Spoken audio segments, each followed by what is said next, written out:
Hi guys, welcome to the channel. In today's video, I'm going to show you how you can remove WhatsApp channel option. So before getting into this video, must subscribe to our YouTube channel and click on the bell icon. So the first step you simply need to do is to open WhatsApp. So let me open WhatsApp.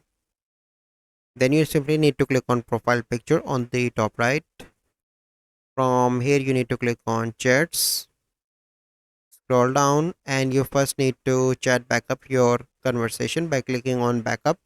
So once you've done that, you simply need to go back and click on WhatsApp, and here you can see different options. You simply need to uninstall WhatsApp.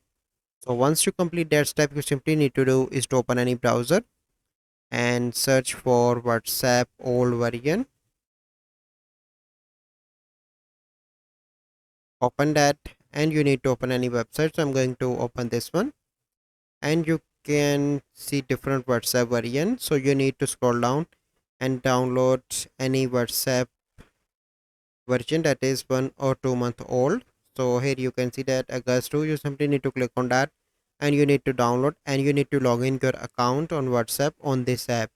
So this is the process. I hope you find this video helpful. If you find this video helpful, must like this video, subscribe to our YouTube channel for future videos. We'll see you in the next video.